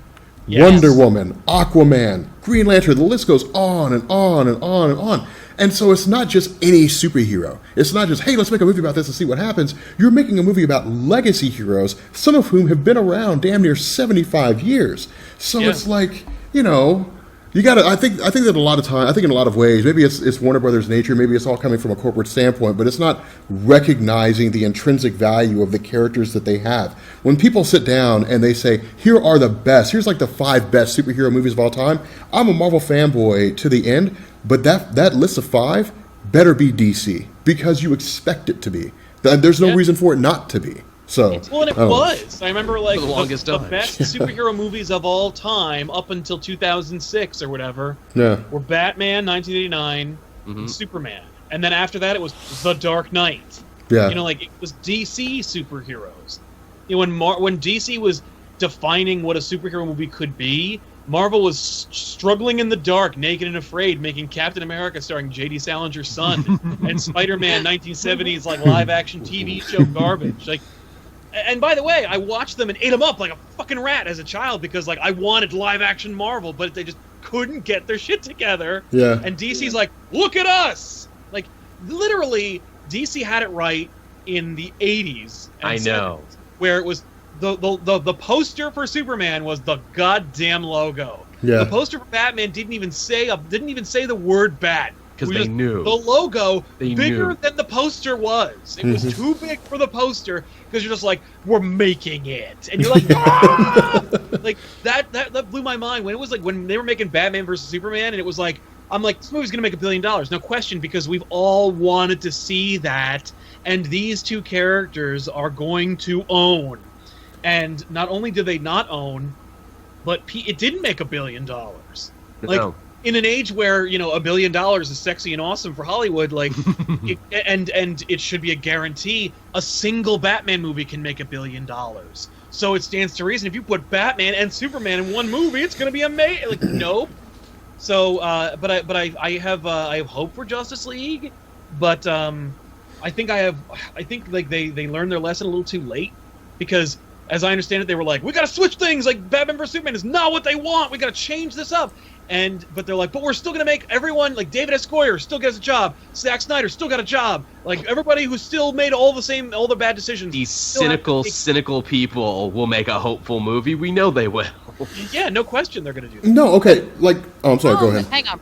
I'm sorry, go ahead. The problem is, none of the people in charge of these movies are looking to tell a story. No. They're just trying to make something that people will like. Well, they're just trying to make $1 billion. Yeah, that's and to ensure the next sequel, because we want to make more money off of this on the next one. And the biggest issue you're running into with that is, exactly what Rob was talking about, how these are the archetype characters. You can't take the archetype characters and then not give us a real story with actual character development and character moments and real interactions, because we know these characters, and even people who you don't think know these characters. So they're going to expect certain things, and when you don't deliver on that because it looked cool or it seemed cool or you thought it would make a lot of money, people are going to backlash, and then you can't backpedal. Well, that's you why... either have to stick to your guns and keep going forward, because the more you change, the worse of a knot you're going to make, and you can't undo this. Well, that's the problem, is that every DC movie has tried to repair the damage the last DC movie made, which is not how you build a franchise and not how you tell a story. I mean, like, the other problem is, like, when it comes to an action sequence, you know, like, you can make the best looking action sequence of all time. Mm-hmm. Yeah. But if you don't care about who's in it, then it's totally hollow. It's totally meaningless. Like, why is John Wick so awesome? Because you care about that poor dog and how awesome John Wick is. Yeah. Like, that's why the action sequences are awesome. Like, if it's just, like, rando, and he's awesome and cool, and he does really cool things, like, you might please, like, a couple people who are fans of Dragon Ball Z, but otherwise... you're not going to sell, like, you're not going to be able to pin a $1 billion franchise on it. Well, you know, oh no, go ahead, go. Oh, well, here's the thing. Like if I were running the show at DC, like, here's what I would have done.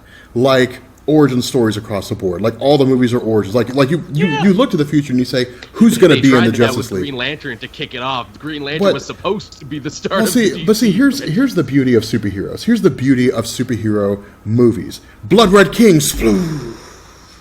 Hey. I didn't miss you. No, here's the beauty.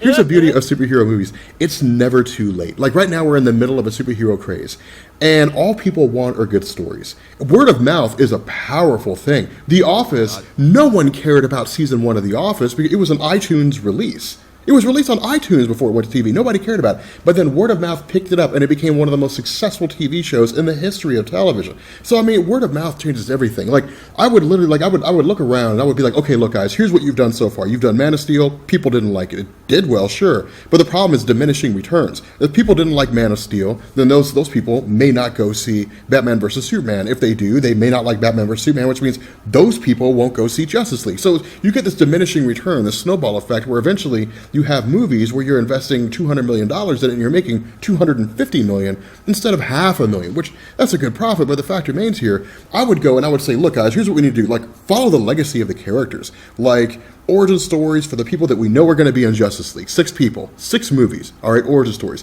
Then what you do is you bring in Batman and Superman and you make a movie called Batman Superman World's Finest. That's what you do. And then you just have Batman and Superman working together. And then, you know, in the movie, they come across a scenario where they get out by the skin of their teeth. And they say, you know what, like, we can't save the world alone. We need a team.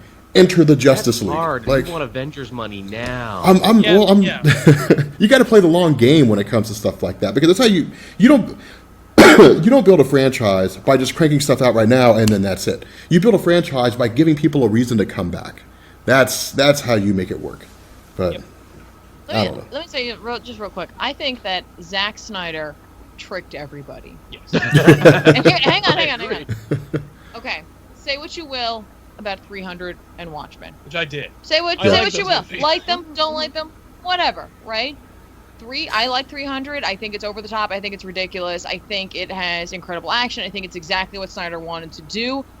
And the story comes through, and there's character development, but it's not because he made it happen. It's because it was right there in the book. It was right in front of him. He couldn't help but stumble over character development and an actual plot because he had a book that was like this thick. He's like, okay, that's where it is. Yeah. Cut to Watchmen. The book's a little bit bigger, but it's a single book, and it's like it's a tome. It's a Bible about this universe, right? He can't help himself but have character moments between, you know, the like, main characters. yeah, they're going to say the right things. They're going to have the correct reactions because any actor worth their salt will go to that source material because they know this is the book we're doing. Okay, I'm going to go through this. Got it. I totally get it. Regardless of what happens with Snyder, there you go. He can't help himself. He puts out a movie that actually has some development, right? Yeah. Cut to Man of Steel. Cut to Batman v Superman. Mm-hmm. He has how many years? Decades upon decades of content. Yeah, well, he has, like half centuries of content to draw from. And now he has to tell his own story. Yes. Well, he doesn't have to do that. But he thinks he does, you know. Well, because... no, I think it's because he liked 300 because Leonidas is awesome, yo. Yeah. And Watchmen is super cool because the blue guy's dick is out and he fucks the world. But what I'm like all the time, bro. But then, like, and literally, he didn't have to think. He could just go like, well, fucking Alan Moore tells me what to do, and I don't know who that is, but I think he's cool, and everyone tells me he's awesome, so I'll just do that. But he hates Superman, and he doesn't want to do a Superman story, but he wants the excuse to tell an awesome Batman story, because that awesome guy who did the 300 book, he did my favorite Batman story, where Batman kicked ass and killed people, even though he didn't. And then, because like Zack Snyder has a fundamental misunderstanding of like why superheroes work. How they work, and what people like about them. And so as such, his like that he's also, his problem is he has a Hollywood mentality about superhero stories in general, which is like, don't take what's already written. Those guys write comic books. We got to do our own story. The Joker killed Batman's parents, and like crystals and stuff. Like, they just make up their own shit. Sometimes it works, like it did in the Superman movie, and sometimes it doesn't, like in the Daredevil movie. Right. Well, I was going to say that, like, when it comes to Snyder, you look at, like, it seems obvious. Like, he pulls from Dark Knight. Everyone's like, okay, he's pulling from source material again. How could he go wrong? Except that source material builds off of an established relationship that's forever. You know what I mean? Like, pull without rhyme or reason and just put it in a stew and be like, it'll be fine when we mix it together. And then the studio probably comes to him and says, you have to put Wonder Woman in this. Yeah. And now he's like, what? But I don't care about Wonder Woman. Well, is there a story in which she does anything? Or yeah, you know what I mean? The three of them do something cool? That's pretty much what I want to tell here. And they're like, not really. Yeah. Oh. Well, then I'll just try to make it work. And I think that is what happened. Like, the studio believed, based on these other two movies, that the man could tell a competent superhero story that had character development and action and was going to work. And then they gave him the keys to the kingdom, and he was like, "But I don't know. But I don't know what to do." Yeah, but it's and not the all Emperor has no clothes. Well, but Wonder Woman isn't in Dark Knight Returns. Right. Exactly. So let's say instead you just grabbed if you gave him an Image trade. Yeah. A trade that was like beginning, middle, and end. Right. Like, he could probably make a Witches movie that looks really cool. There you go. Absolutely give him Witches, right? Like, it would be it's too small and intimate, but like it is a beginning, middle, and end, and it has all the dialogue written already. Exactly. And would it be the best version of Witches? Probably not, but it would be better than Batman v Superman. Give him Savage Dragon. He seems like he'd really enjoy making a Savage Dragon. No, because Savage Dragon's just sprawling. There's too many years of Savage Dragon stuff. You got to pick a definitive Savage Dragon story, and there really isn't one. Okay. So this all started with a picture of the Justice League. So I think we need to reel it back in.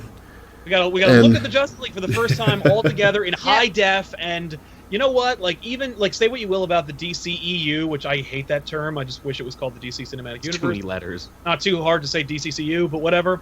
But you know what's cool? Seeing everyone shoulder to shoulder and like in high def.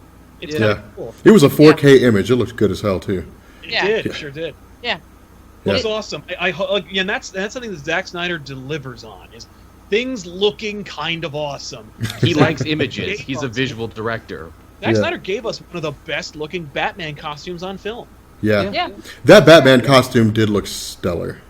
Yeah. It looks like Jim Lee like drew it, and then like, I don't know, Gabriel Byrne from Cool World pulled it through the comic book world and into the real world.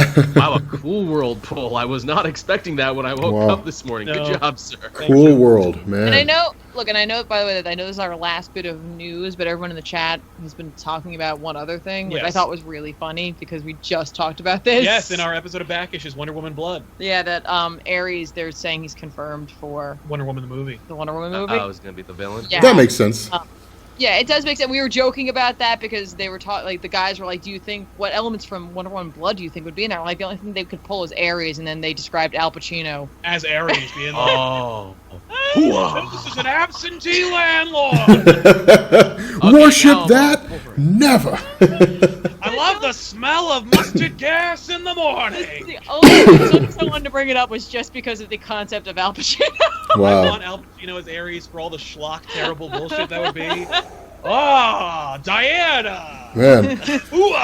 War is a game of inches. The Joker and Lex Luthor that we've already seen. Yeah. I doubt it. Yeah. It'd be more fun. Man, they need to bring back Kevin Spacey is what they need to do. They need to stop him hauling around. Yeah. I mean, as Calendar Man and or the Riddler? No, they need to bring it back as Lex No, Luthor. I'm saying for that. I'm changing it. Oh. That's what I want. Make him Calendar Man? Kevin Spacey and Calendar Man would be freaking amazing. Right. Yeah. But, all right, last bit of news, which is... Ben Reilly will be returning as the Scarlet Yeah, Spider in a brand new book by Peter David. Well, that pretty much tells us how Clone Conspiracy ends, doesn't thanks it? for spoiling Clone Conspiracy, everyone. Can I You're just say... bad at this, Marvel, at spoiling your stories before they actually finish. I think they really think they're clever. Yeah, they really do. I think they really think that. But can I just say that Bagley drawing... It's- It's not good, horrible. and I'm so glad I didn't see that before I gave him a bunch of money. I mean, I don't think I'd go and read a Spider-Man book about Ben Reilly. Not you. There is a huge number of people who will. Yeah. My problem is, and we talked about this before in previous episodes, like, I was already complaining about there being enough Spider people. We've got Peter. We've got Miles. We've got Miguel O'Hara. We've got Aranya. We've got Julia Carpenter. We've got Silk. We've got Mayday Parker still alive. We got Annie Mae and Mary Jane and an alternate Peter Parker. We have Ben Reilly now. We have Kane. We have Spider-Gwen. Like, those are 12 Spider characters, and I haven't even finished talking about symbiotes yet. So And then you got Spider-Ham and all the multiversal and ones the from Web Web Warriors. So you've got, like, over a dozen Spider characters already before you get to Ben Reilly, yet another Spider-Man. When is Ben Reilly What will coming he do out? differently? I don't know. Well, probably immediately following Clone Conspiracy's conclusion. So Oh, I guess okay. March. By the way, if they called it that, I would definitely buy it then. What? Yet Ben another Reilly, Spider-Man? yet another Spider-Man. That'd be hilarious. Like, I mean, they're like- like, we Not get another it. Spider-Man? And what's funny is, did you see Peter David talking about it? Because Peter David has zero fucks to give, and he was like, he goes, he hates trades, and he's like, if you want this book to survive, you have to buy it month to month. You have to buy it month to month. If you don't buy it, the book will be canceled. No, I was well, like, if way it... to be honest. Well, I Yeah, mean... that to me sounds like he came to them and was like, I want to tell this story. No, I think they came to him because he's a '90s writer, and Ben Reilly is a '90s creation. All right. Yes, and you got Spider-Man coming out in July.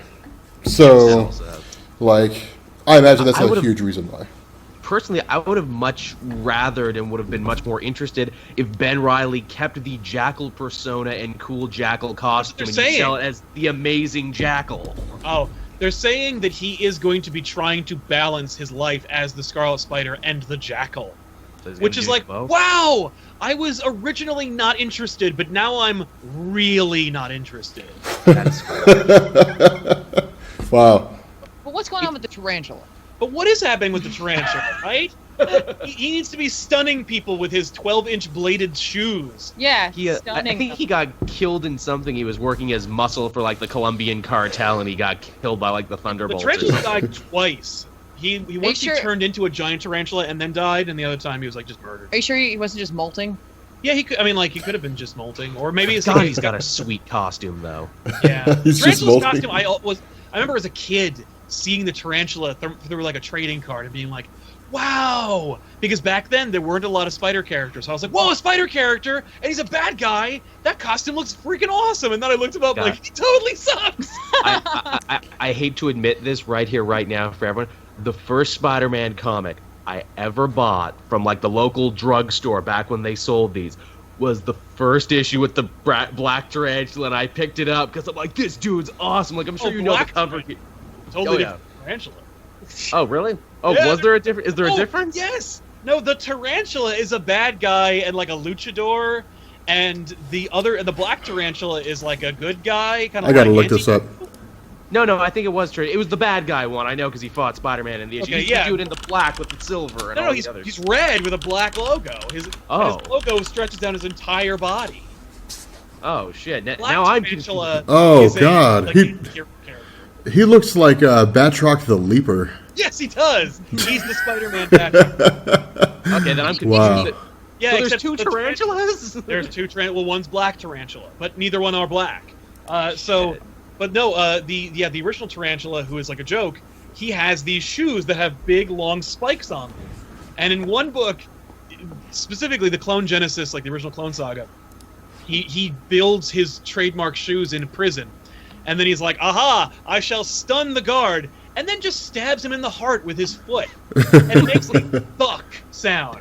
And it's like, you didn't stun him. Those shoes are 12. Those blades are 12 inches long. You stabbed him in the heart. You didn't stun anybody. It was like that friggin' College Humor sketch where Batman's like, "I'm gonna knock out all my enemies." And he just murders them. And they're like, he's like, "No, I put them to sleep. They're asleep." Yeah. They're like, "No, Batman, you killed all those people." Yeah. How does Tarantula walk in 6-inch blades? I know it's hard enough for most women to walk in heels. How does it work? Well, they're coming Fabulously. out. They're coming out the front of the shoe, so it's like a clown. Oh, okay. That also seems hard to run in that. Yeah. Yeah. Well, that's why you gotta stun your enemy. God, he looks like a terrible character. He sucks. Right. But yeah, Ben Reilly. It's back. funny. Yeah. It's funny with Ben Reilly. They're doing what they're doing with the Captain Americas and everything. It's Scarlet Spider, Ben Reilly. They're sure to put his name in it. Does that lead us to believe there might also be a Scarlet Spider Kane as well? Because Probably. it's funny. I can tell you, even in my own audience, a lot of people really love that short-lived Kane Scarlet Spider in Texas book. He has a lot of fans, and they're really let down by this. They were hoping for a new Kane book. Yeah, well, Kane, as it turns out, Kane didn't die, and he might be cured of his bullshit and whatever, but, like, Kane, the Scarlet Spider book with Kane was actually, it came from an organic place. It came from a real place, like, that birthed from Spider Island. That was a cool idea. This is, like, I don't know what this is, but they brought back Ben Reilly, and they're like, yeah, Ben Reilly, Scarlet Spider. It could be that, like, there's going to be another Scarlet Spider. They'll have two competing Scarlet Spiders. I tell you, if he's going to be a Spider-Man character, this could have been a great opportunity to launch a Superior Spider-Man series. Dude, I do not. Nice. Dude, I don't think Dan Slott's going to redo Superior Spider-Man. If he did, it'd be the most pathetic attempt at a cash grab I've ever seen. Plus, like Superior Spider-Man, he caught lightning in a bottle with Superior Spider-Man. You can't do that again. I mean, that's a So much to one-off the point idea. we keep seeing it. Like infamous Iron Man is basically just a superior Iron Man, which they did do Superior Iron Man. Which as they well. did that too, yeah. Mm-hmm. I will say the saddest part of the debut of Ben Reilly new Scarlet Spider is. Oh, hold on. I'm sorry, Sal. Somebody said don't ever mention Superior Spider-Man. What? What? Superior Great story. Spider-Man was amazing. What was the problem with that? You knew it was going to So end. many people, including myself, back into reading Spider-Man. Dude, Superior Spider-Man was amazing. I think I'm going to do the better Superior in Spider-Man run retrospect. when Spider-Man comes out. I think I might do that. Yeah, Like the Superior, but, Superior Spider-Man run. but they ripped off Spider-Gwen's hoodie. Yeah, Why would you do that? It doesn't look good. because Now he had is a it- hoodie back in the day. Well, they're like, no, because like Ben Reilly's the OG hoodie wearing Spider character. Remember when he had the hoodie? He never popped the hoodie.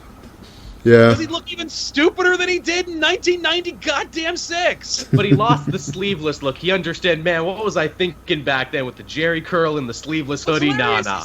People love that outfit. They Like- do. They did like they either want the original like Ben Reilly Spider-Man suit, which was a solid redesigned costume, or the original Scarlet Spider costume with the hoodie and the sleevelessness and the ankle pouches. Like this new outfit is just like, who cares what this is? Like what is this? Will he go back to being a blonde? Because in Clone Conspiracy, we found out, I was dyeing my hair, so when I let it go. We knew he was dyeing his hair back in the 90s too. Yeah, so I just when I let it go, I just looked like you, Peter. So there you go. Well, also keep in mind, Ben Reilly fought the Joker. Oh, was that the thing in the That crossover? was Ben Reilly. Yeah, that fought him. Yeah, that was why I don't remember if it was Marvel vs. DC or JLA Avengers, when Peter Parker met the Joker's like, yeah, it's the last time we met, and Peter Parker's like, I don't know what you're talking about, man. No, Peter Parker meets Joker in Spider-Man Batman, and then in DC versus Marvel, Ben Reilly is Spider-Man. Oh, okay. He meets Joker, and he's like, I've never met you, you crazy person, and that's why he lets the Joker go. Because in Spider-Man Batman, Spider-Man catches the Joker and almost kills him because of what a monster he is. I'm like, it's Hold on, cool. Spider-Man almost killed the Joker? Yeah, at the end of that book, you're worse than Carnage. Like, you're the most horrifying thing I've ever seen. Like, Dude. the only way to stop you is to kill you. And You just Joker's gave like, well, Rob that'd an be great. idea. Just totally kill me. Yeah. Well, I That's was the fucking video right there. I was going to do the first Marvel DC crossover when Superman met Spider-Man. I was going to do that Right. when the Spider-Man movie comes out. But yeah, I guess I'll do that one, like how Spider-Man almost kills the Joker. That's it, because like that's Spider-Man Batman. There's two Spider-Man Batman crossovers. They're both by DeMatteis, and they're both great. Yeah. I like in one Rob of them thinks in terms of titles. Yeah, it's literally it's Joker and Carnage team up to fight Batman and Spider-Man, and then the next one it's Kingpin and Ra's al Ghul team up to fight Spider-Man. Wow. And both of them are great. Like, and yeah, I love them. I love them so much that Tiffany commissioned a Mark Bagley rematch of Spider-Man and Batman teaming up, and it looks freaking awesome. And in fact, you know what? Let's take a quick second and tell the story. Not the whole story about how that happened, but so you weren't sure if you were going to get it because you reached out to his agent to do it. I did. Here's the funny thing. I'm going to try the short version of this. Reach out to the agent, got a little information, sent back a long email about what I was looking for, never heard anything again for over a week.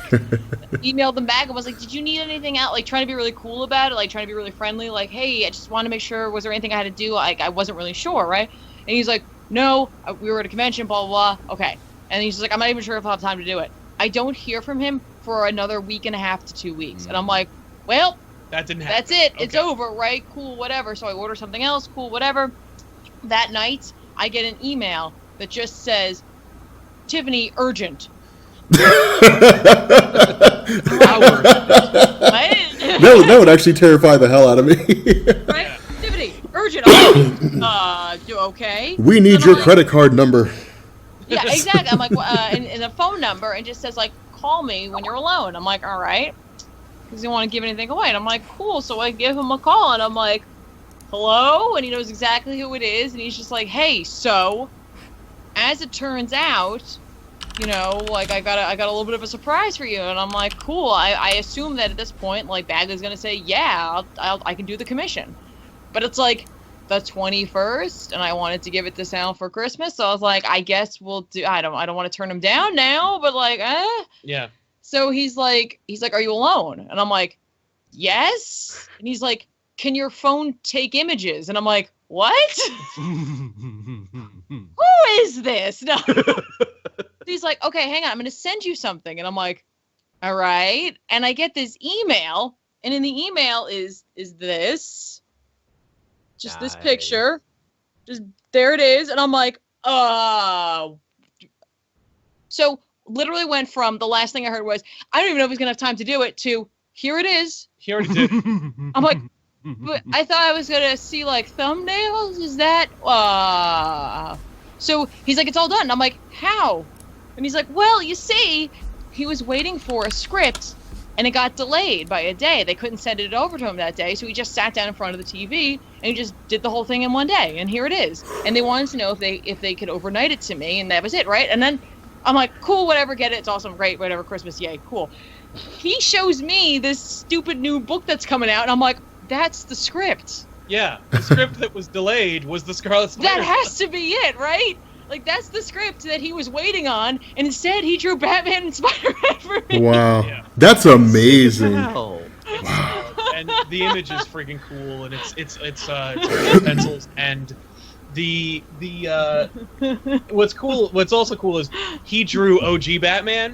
Mm-hmm. He didn't do this bullshit. Trunks on the outside. Mm-hmm. Yeah, no. Yeah, Trunks on the outside. But it's like, because Bagley spent so much time drawing that Trinity book, you know, Yeah. it was a weekly book, so he had to rush the Batmans. Like, he took time, drew an awesome looking Batman. And his Spider-Man is adult Spider-Man, but because he'd been drawing Ultimate for so long, like, he'd refined the style. His Spider-Man, if he takes time to draw Spider-Man, it looks fucking awesome. Yeah. So apparently he just sat down in front of the TV, didn't work on the script. Didn't work on Scarlet Spider. Because it didn't show up, and instead he drew that. Yeah. I wonder what does Bagley binge watch when he's not drawing Scarlet? Right? He watches Westworld. That's what I'm willing to bet. I was watching Westworld and just decided to draw this. I was catching up on the Real Housewives, and I thought, oh, no, that's a good time to draw this. Yeah. So. But yeah, Spider-Man Batman's a great crossover. Yeah, it's a great crossover. It's so great that I wanted to see. It's funny because, like, there's so many people who want to see so many amazing crossovers that you'll never see. You know, like, you're never going to see a Doctor Strange Constantine team up, but, like... Green Arrow Iron Fist. Or Green Arrow Iron, or you know, whatever, but, like, you know, for me, I'm like, oh, we're never going to see another Spider-Man Batman crossover, although I did get 2 of them. So I guess I should probably just shut up and enjoy the 2 books I count your blessings. Because Ben Reilly isn't in either of them. No, Yeah. it's true. Okay, so do we have one more topic, or is that the last one? Oh, that's the last one? There's one more at the very, very bottom that I just added later, but all new Guardians of the Galaxy book coming from Jerry Conway. It's a back to basics Guardians of the Galaxy book, just in time for the new movie. Okay. Man, I trust Jerry Conway. Well, too bad they couldn't get Dan Abnett to come back and do it, because Dan Abnett writes a damn good Guardians, but he's busy over at DC Rebirth, blowing the doors off the fucking hinges. Dude, for those wait, did I say Conway? Sorry, Duggan. My brain auto. Jerry Duggan, okay. But Duggan's really great, too. Yeah, he's fine. I was more excited about Jerry Conway. Yeah, that would have been cool. For those of you guys out there in Twitch land who don't know, I'm pretty sure it was Dan Abnett was the guy who basically reinvented the Marvel cosmology, following Annihilation. Was like, hey, let's show people that there's more to the Marvel cosmology than Quasar. Let's kill Quasar. Yeah. Replace it with Phyla-Vell and make it awesome. Dude, I loved Phyla-Vell. Dude, that whole thing with Phyla-Vell and Moondragon, that was one of the coolest relationships that they had for a while. Yes. And then they killed off. No, I'm sorry, they killed off Genus-Vell. Genus-Vell was their brother, and then then they killed him off. Yeah, no, that was a really cool moment in Annihilation when they're at the gravestones. Yeah. For Mar-Vell and Genus-Vell, and then Thanos shows up and just kidnaps them, or kidnaps Moondragon. That was kind of. I mean, it's not funny, but it was kind of funny. No, but it's cool. It was pretty cool. Yeah. It's a great series. But yeah, the big thing here we can see on the poster for the new Guardians series is that Groot is Baby Groot again because of the new movie. He's so funny and great.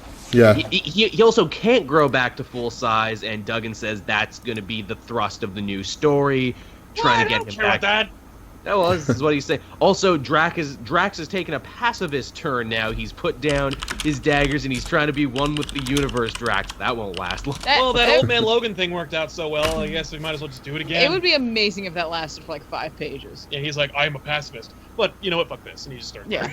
So is Mantis going to be in it, and will she be flesh-toned? Shockingly, no Mantis, but they have shrunk it back to the original lineup, which is kind of sad, because I guess that means no more Ben Grimm and no more Kitty Pryde or anything. I guess they're off wherever now. Interesting. Yeah. Well, she's not going to be Star-Lord anymore? That's too bad. Everyone loved that. Oh, no, wait, this makes sense, because Kitty Pryde needs to go back and lead X-Men Gold now, and Ben Grimm is an infamous Iron Man, so that's where they went. Yeah. Can we talk about that for a second? Yeah. About, Marvel. Yeah, when you get back up.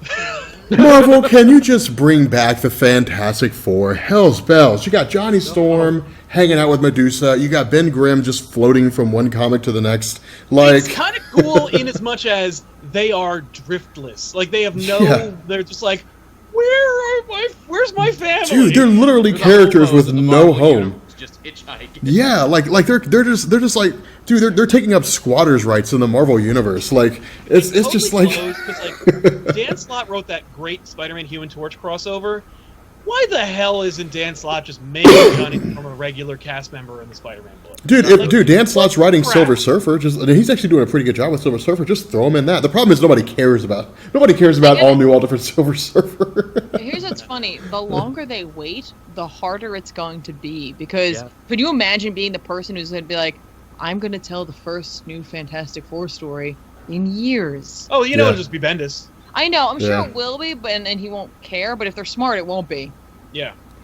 Smart, Hickman maybe. Yeah, they need to bring Hickman back. They need to be like, Hickman, we will pay you an exorbitant sum of money to just do this, and all you have to do is just write a year's worth of stories, and you never have to write for us again. Do it. I mean, money, but I can imagine Hickman being like, no, I set you up for. I wrote a 6-year-long story that culminated in one of your best sales years of all time. Well, hang on. What they'll do then is they'll go, we couldn't tell a story about them without you. No, that's not. No, dude. Just totally honey. No, dude. I guarantee Hickman was sitting at the editor's table when they were like, so what do we do after Secret Wars? He's like, well, I don't know. I mean, I pretty much have Reed and everybody throwing galaxies or throwing universes out into the void of the multiverse. Maybe you can just reboot. No, we're not going to do that. Because if I were Hickman, I'd be pissed. If after all that work, they turned around and just threw it away, I'd be like, you know what? I'm never writing for you again. Don't ever come to me and ask me to write anything again. Matter of fact, I'm going to go to DC and I'm going to write JSA. Hickman, please write JSA. He's not going to do it. For the love of God. Please write JSA. From Brian Hitch. Save Justice League from Brian Hitch. What are you doing? Dude, wouldn't that be hilarious if that was the case? DC's just like, we're just going to give Justice League to somebody until Hickman can finally start writing it. So they just gave it to Brian Hitch, and then Hickman's going to take over and make it Jesus. Let Joshua Williamson write League. He's already doing a better job with the League and League versus Squad than the actual writers of either of those books have done. Yeah. See, Hickman, I get the idea of him being pissed off about what they've done, but I also get that he could feel a sense of pride and ownership and a desire to take them, bring them back. You know what I mean? I could easily see that too, where he's just like, all right. Yeah. All right. You know what? I'll bring the Fantastic Four back, and it'll be freaking ridiculous. Yeah. With a vengeance, I'll bring them back. Right. And I mean, in that, and while I know he is over. He's working at he worked on Westworld. For God's sake. No, that was Brubaker. I don't remember. But I'm just saying, give him a year, give him a couple. I mean, it's been over a year. Oh yeah. Yeah. He could, at this, Yeah, it's been long enough. He can come back. Yeah. I mean, we need regime changes at Marvel, and we need Marvel to get their shit together. That's what happened. Then we can have Hickman will come back and he'll just run Marvel. Yeah, Ed Brubaker's writing Westworld. Ed Brubaker is one of the writers where you could just be like, Ed Brubaker's Captain America. They're like, he's the guy that wrote Westworld, right? Dude, I gotta watch this video. I gotta watch this. You were talking about regime change there at Marvel, Sal. Might be coming sooner than we expect, because at least one of the big mucky-mucks might be taking a job in politics now. Man, dude, that news drop. Let's not mention these names. Let's not mention the names. Yeah. Like Voldemort, he who shall not be named. If and when they leave, then we can talk about it. Yep. Man. But even then, I don't know. Yeah. Too powerful. I'm just saying, when your company's bought by Disney and you continue calling the shots, kind of says something about the kind of clout that you hold. I'm just throwing it out there. Yeah. Yeah, absolutely. But yeah. So nobody puts Bendis in a corner. Wow. Yeah, that's what I'm saying, guys. Imagine Hickman and Johns both writing for DC. Well, thanks a lot for coming, Marvel. You can collect your prizes at the door. Jesus. Hey, I like Hickman, but I really don't want a Justice League story that's like, hey, this will make sense in 2 years when it all comes together. Dude, I do. I do. They wrote the Shazam family. Oh. Yeah. Or have him write New Gods or something like that. Yeah. Oh my god. I mean, something self-contained would be a whole lot better than something that ties into the existing continuity. Yeah. But yeah. Just something where he could just go crazy. Yeah. I don't know. Give me a Hickman Superman Elseworlds story. That would be amazing. Yeah. Okay. I want to bring back that Elseworlds line. Just be like, what major writers would just take this and have fun? Dude, I'm surprised they didn't do that with Rebirth, because they did that with Batman back in the day post-Crisis, where it was like Tales of the Dark Knight, where it was just people who were up and coming were just writing one-shots. I'm surprised they're not doing that. I kind of figured they would. Well, they have the new talent showcase. I don't know if anyone read that. That is not a thing. That is a previews magazine. That is not goddamn Elseworlds book. But it is nice that they do it. But how about a Hickman Elseworlds Dr. Fate? I mean, that would be awesome, but it would also be unsellable. Would it? It would buy. You're only selling it to Hickman fans. You're not selling on the strength of Dr. Fate. No, let's say by the helmet of Naboo. You know what it is? I would give him whatever he felt he had a story for. Oh yeah, no, I would just be like, what do you got a story for? If I were Johns, I'd be like, Hickman, whatever you want, you knock on my door.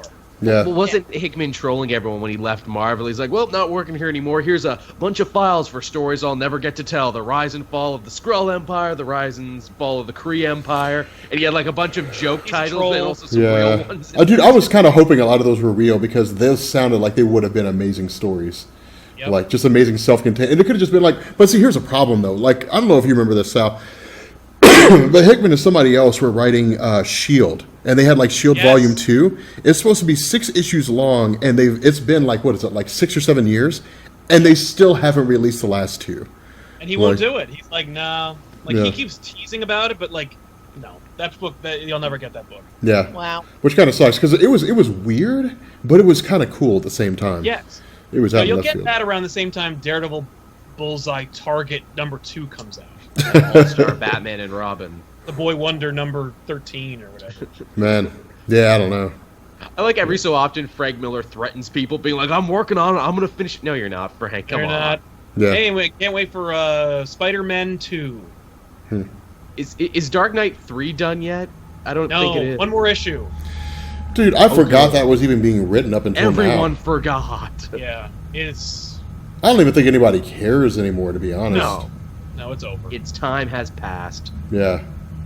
It's... But huh. that's it. That's the show, ladies and Yeah, gentlemen. that's the show, guys. Thanks for Our coming time out, is also everybody. past. Our time is also past. Yeah, this is the end. Untimely end, my friend. But anyway, guys, we're going to go ahead and wrap up this episode of The Weekly Poll. Always remember, The Weekly Poll and The Weekly Poll are usually every Tuesday at Tuesday and Thursday at 6 p.m. But make sure you guys follow us on Twitter, at Sal Says What, at Cape Joel, at Comics Explain. You can also follow The Weekly Poll on Twitter, and you guys will always know whether or not we go live, if we're going to be going live that day, if we're taking a break, because as you guys know, we had the holiday season, so we ended up taking a break during that time period. But every once in a while, we just really get super busy, and we end up having to postpone for a week or two, especially when it gets around to like all the major conventions and stuff like that. But Yep. anyway, guys, so thanks for coming out. We're going to go ahead and wrap this up, and I guess Alan Scott. Yeah. Alan Scott. We'll catch you guys later. Peace.